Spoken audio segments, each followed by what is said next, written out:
Hallo, willkommen zu meinem neuen Video. Mein Name ist Jutta Heitland und heute möchte ich etwas über Daoismus sprechen und darüber, was wir vielleicht in der heutigen Zeit daraus lernen können.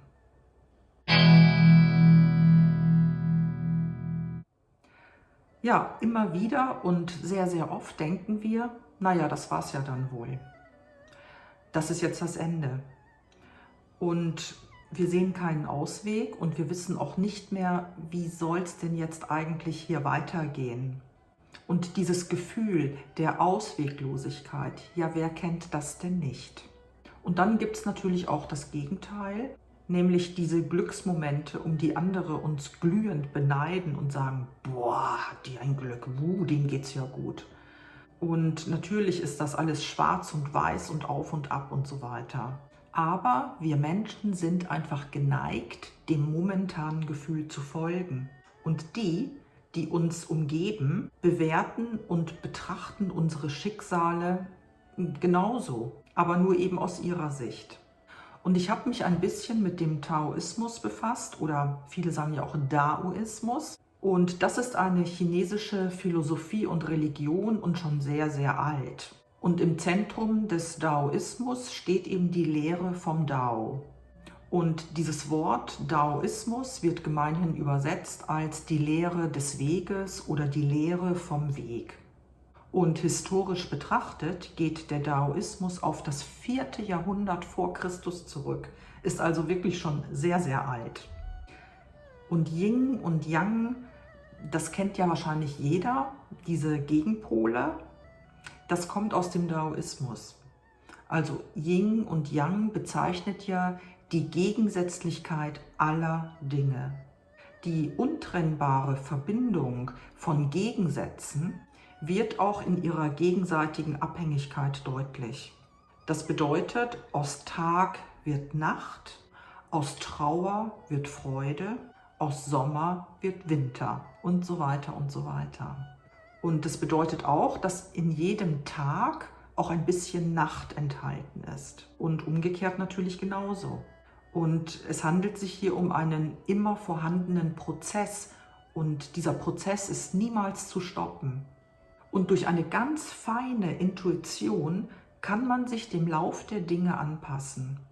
Und im Daoismus heißt es, wer das schafft, der kann auch eine heitere, innere Gelassenheit dadurch erlangen.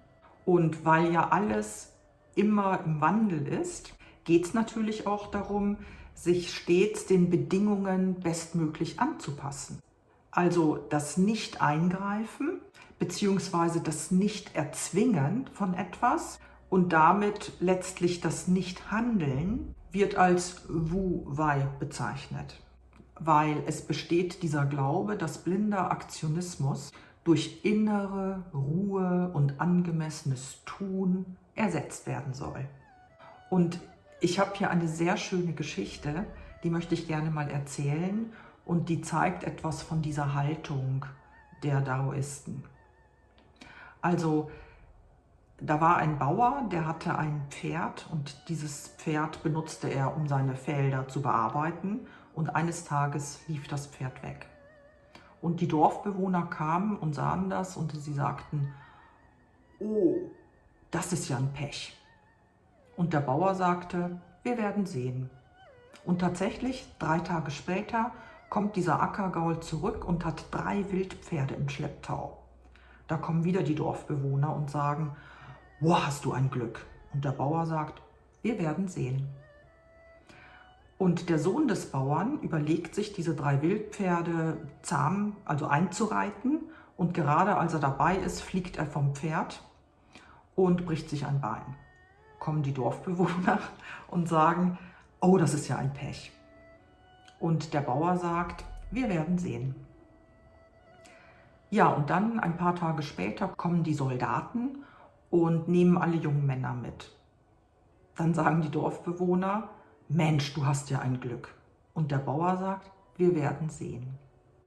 Und ja, das ist eigentlich schon die Geschichte. Also quasi in einer Ruhe verbleiben und nicht einfach ein Ereignis, das da war, als komplett lebensverändernd zu bezeichnen, sondern einfach zu sagen, wir warten mal ab und wir werden ja sehen, was passiert.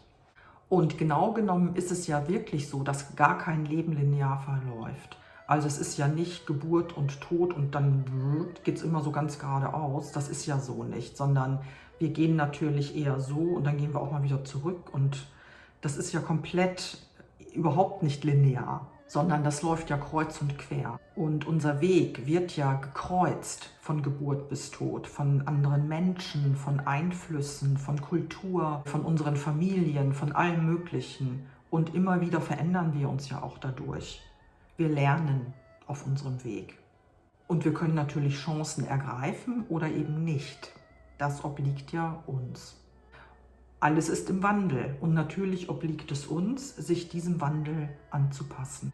Das heißt, was auch immer geschieht, es ist nicht das Ende und es liegt natürlich an uns, mit den Worten des Bauern zu sprechen und einfach zu sagen, wir werden sehen. So, und jetzt bin ich am Ende meines Videos angelangt. Vielen Dank fürs Zuschauen, Zuhören. Ja, bis zum nächsten Mal. Tschüss.